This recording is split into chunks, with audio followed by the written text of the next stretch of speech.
सबसे ज्यादा दुनिया में कौन परेशान है इस वक्त? मुसलमान। अपने धर्म को नहीं समझ पाया तभी तो परेशान है। उसमें सबको आने दो, सबको बैठने दो, सबको सुनने दो, तुमको क्या दिक्कत है? मुसलमान ऐसा कुछ करता ही नहीं। हमने कहा अगले 10,000 साल तक भीख मांगोगे? और दुनिया में मुझे रंग लगाना सिर्फ उन्हीं को है बस। कपड़े से तो पता ही नहीं चलना चाहिए कि कौन किस धर्म का है। और मुसलमान अगर अपनी कमियों को नहीं देखेगा,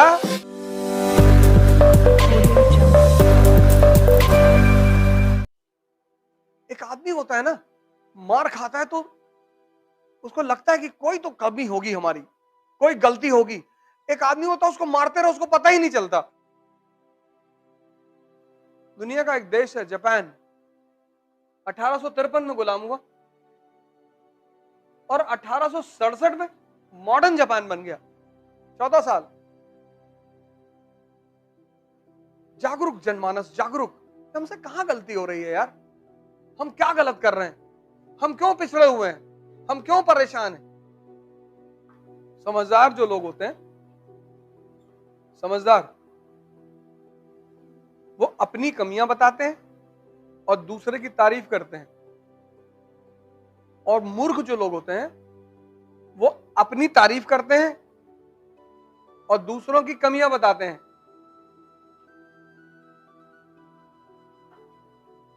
अगर हमारा घर पूरा ठीक ठाक हो,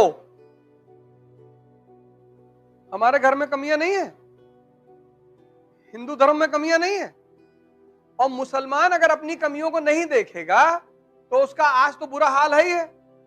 आज कितना बुरा हाल है। ये मुसलमानों की ड्यूटी है, ये मेरी ड्यूटी नहीं है। मुसलमानों को चाहिए कि वो आगे आए और बताएं कि ये साहब नहीं, गलत हो रहा है। वो हमारे हैदराबाद के चच्चा हैं, वो ये नहीं कहते हम पढ़ेंगे, हम चांद पे जाएंगे, हम मंगल पे जाएंगे। वो अलग ही नशा दिए हुए हैं, वो अलग पुड़िया पकड़ाए हैं लोगों को। ये लो भाई, सैयद अहमद खान ने कितना बढ़िया काम किया। मॉडर्न स्कूल की स्थापना की, एंग्लो मोहम्मडन ओरिएंटल कॉलेज, जिसको तुम आज एएमयू कहते हो। और अगर ऐसे 10 बढ़िया कॉलेज यूपी में खुल गए होते तो मुसलमानों की कुछ तो स्थिति अच्छी होती, नहीं होती। लेकिन जब आदमी समझदार हो जाएगा तब तुम उसका शोषण नहीं कर पाओगे। जैसे अंबेडकर कहते थे पढ़ो, आजकल के दलित नेता कहते हैं लड़ो।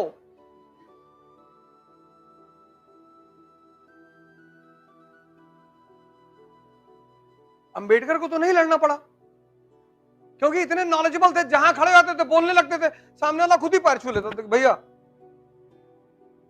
अब तुम चौराहे पे खड़ा होकर पूरा संविधान बोले जा रहे हो, पूरा आर्टिकल 1 से लेके बोलना शुरू किया तुम और आर्टिकल 100 पे पहुंच गए एक सांस में। तो वहां से जितना आदमी गुजरेगा वो तुमको नमस्ते नहीं करेगा भैया।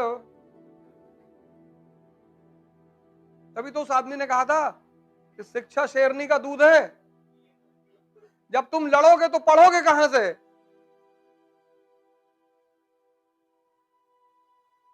लेकिन जब लड़ोगे तब तुम्हारा पढ़ने में मन नहीं लगेगा।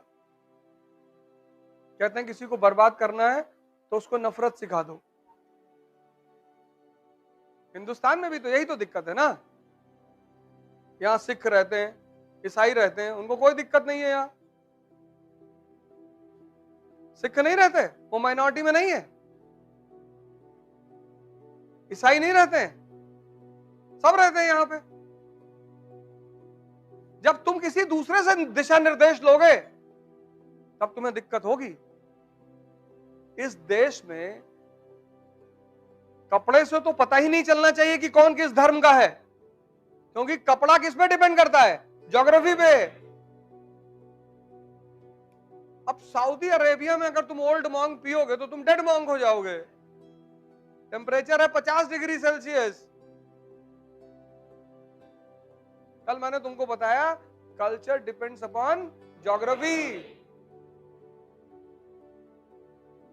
जैसे कुछ लोग कहते हैं मुसलमान लोग जो है, सऊदी का आदमी, ये सब भैया बहुत गोश्त खाते हैं। तो पालक होता ही नहीं भैया, कैक्टस खाएं। आज धर्मों में कोई खराबी नहीं हुई, ये धर्म का एक्सप्लेनेशन देने वाले लोग हैं ना, कि रंग अगर कहीं लग जाएगा तुमको तो आखिरात में वो अंग काट दिया जाएगा, अल्लाह काट देगा। और एक दोस्त है जुल्फिकार अली नियाजी, उनके घर पे तो सुन्नी है, वो भी होली के दिन बाहर पूरा टब से भरा रंग वंग रखा जाता है, गुजिया बनती है। हल्दर में वो एक जगह पड़ती है गोंडा में, वहां उनका घर है। होली भयंकर उनके घर में खेली जाती। और हमारे दोस्त दानिश फिरोज शमसी, वो होली के दिन निकलते ही नहीं। बदतमीजी मत करना। और दुनिया में मुझे रंग लगाना सिर्फ उन्हीं को है बस, ये मन की प्रवृत्ति है। जो खेलना चाह रहा है उसको रंग लगाने की इच्छा है, जो कोई आग खड़ा होगा कि भैया लगाओ, तो फिर इच्छा ही मर गई कि जाओ यार। और रंग की होली होती है, गुलाल की, गोबर की नहीं। और होली उसके साथ खेली जाती है जिसके साथ, जो आपसे खेलने के लिए तैयार है, परिवार और मित्रों के साथ। ये नहीं कि सड़क पे किसी को पकड़ लिए, बुरा ना मानो, हम तो मान रहे हैं। और नशा करके होली नहीं खेली जाती। ये सब ये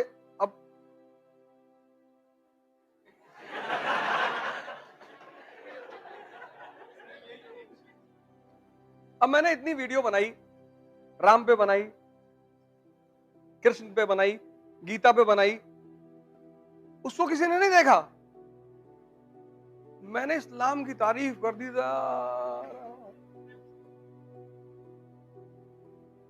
ये मौलाना अवध ओझा,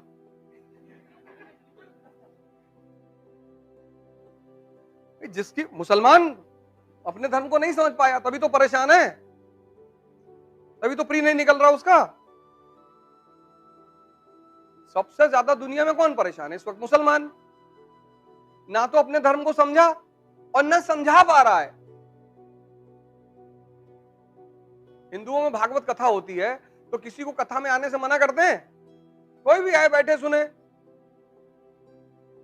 तो वो किसी को रोकते हैं कि भैया पंडाल में बाहर लिखा होता मुसलमानों का आना मना है? नहीं, मुसलमान ऐसा कुछ करता ही नहीं कि लोग उसके भी धर्म के बारे में जाने। तुम भी करो कुछ ऐसा, तुम भी ऐसे पंडाल लगाओ, तुम भी कुरान पर चर्चा करो, उसमें सबको आने दो, सबको बैठने दो, सबको सुनने दो, तुमको क्या दिक्कत है? तो जब छुप कर कोई काम करोगे, दरवाजा बंद कर ले, दरवाजा, तो 98% मन तो निगेटिव ही है ना। ये पहली गलती मुसलमानों की। ईसाइयों को देखो, बाइबल बांटते रहते फ्री में। तुम बहुत बार देखोगे ईसाइयों को चौराहे पे खड़े बाइबल बांट रहे, यीशु का संदेश फ्री में, फ्री में। उनको कोई डर नहीं है कि ये लोग मेरी बाइबल को फाड़ देंगे। उनको डर है ही नहीं इस बात का। कई बार लोगों ने फाड़ा ही। हम बहराइच में थे, एक लड़के ने बाइबल लिया, उसको फाड़ दिया। फाड़ने के बाद उस पर चटनी रख दिया, फिर मुस्कुरा रहा था। हमने कहा अगले 10,000 साल तक भीख मांगोगे? आप बदतमीजी काहे कर रहे हैं? उनके बदतमीजी, तुम्हें नहीं सम्मान देना है मत लो। हमने अगले 10,000 साल, 1-2 साल नहीं। कुछ लोग का यहां होता है, कुछ लोग का यहां होता है, तुम्हारा है ही नहीं। तुम्हें जिस चीज को इंपॉर्टेंस नहीं देनी है उसको लो ही मत ना। और सबसे बड़ी मजेदार बात कि जिस आदमी के सामने फाड़ा उसने कुछ नहीं कहा। Hey there. Subscribe to my channel and also press this bell icon so you can get latest video notifications. And this is absolutely free. Thank you.